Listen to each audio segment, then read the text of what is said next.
नमस्कार, मैं हूं आपके साथ इंदिरा यादव। क्या देश की राजनीति में एक बार फिर कोई बहुत बड़ा खेल होने जा रहा? एक ऐसा खेल जिससे नरेंद्र मोदी की कुर्सी और मजबूत हो जाए।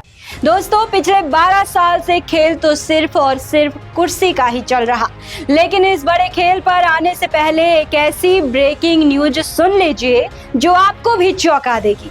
कल तक जो नेता किंग मेकर बने घूम रहे थे, जिनकी बैसाखियों के दम पर सरकार चलने का दावा हो रहा था, जी हाँ, हम बात कर रहे हैं चंद्रबाबू नायडू की। और खबर आ रही है कि अब नायडू बाबू जब दिल्ली फोन करते हैं तो मोदी जी फोन नहीं उठाते, मिलने तक का टाइम नहीं मिल रहा।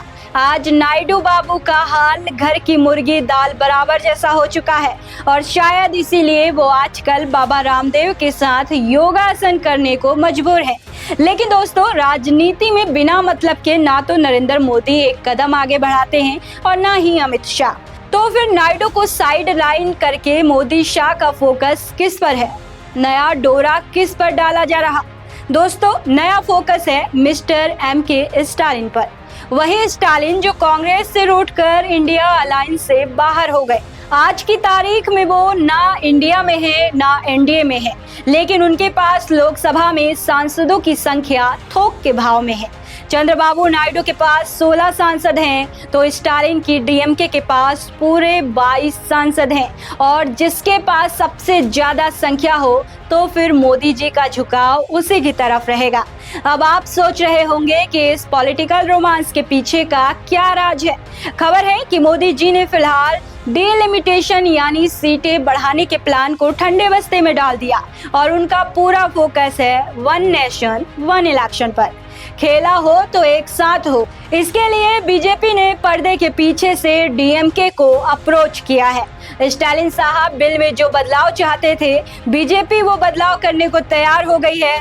JPC के चेयरमैन PP चौधरी ने खुद कहा है कि कानून में जल्द संशोधन होने जा रहा। लेकिन सबसे मजेदार बात, क्या आप जानते हैं कि बीजेपी और DMK के बड़े नेताओं के बीच ये बातचीत ना तो दिल्ली में हो रही ना ही चेन्नई में। ये गुप्त मीटिंग चल रही है कर्नाटक के खूबसूरत हिल स्टेशन सकलेशपुर में, बंद कमरे में, बिना किसी शोर शराबे के सांभर वड़ा खाते हुए देश की राजनीति की नई स्क्रिप्ट लिखी जा रही है। अब सवाल ये उठता है कि कट्टर विरोधी दिखने वाले स्टालिन को मोदी के साथ इस सीक्रेट डील से क्या फायदा होगा?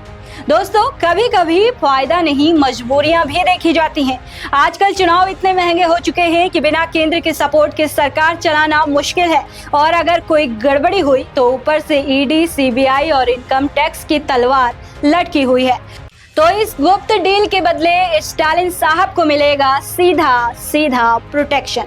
मतलब कि ना कोई छापा होगा, ना ही कोई जेल, सिर्फ चैन की नींद। इसके अलावा वन नेशन वन इलेक्शन लागू होने से तमिलनाडु में स्टालिन को दोबारा जल्दी चुनाव लड़ने और सत्ता बचाने का भी मौका मिल सकता है, यानी एक तीर से कई निशाने। तो वहीं दूसरी तरफ जब से नीतीश बाबू पलटे हैं और मोदी जी ने तोड़ फोड़ करके अपनी संख्या 318 पहुंचा दी है, तब से नायडू बाबू का मार्केट पूरी तरह से डाउन हो गया है। ऊपर से अमित शाह का एक और कड़ा बयान आया है कि आने वाले चुनाव में बीजेपी दक्षिण में किसी से गठबंधन नहीं करेगी। सीधा इशारा है, या तो हमारे साथ मर्ज हो जाओ या हमारे खिलाफ खड़े हो जाओ। तो दोस्तों, हार कर जीतने वाले को बाजीगर कहते हैं या नहीं ये तो पता नहीं, लेकिन कांग्रेस से अलग होकर स्टालिन इस वक्त बाजीगर जरूर बनते दिख रहे। किंग मेकर हाशिए पर है और नया किंग बनने की तैयारी चल रही। दोस्तों, इस पूरे सियासी खेल पर आपकी क्या राय है, हमें कमेंट में जरूर बताएं।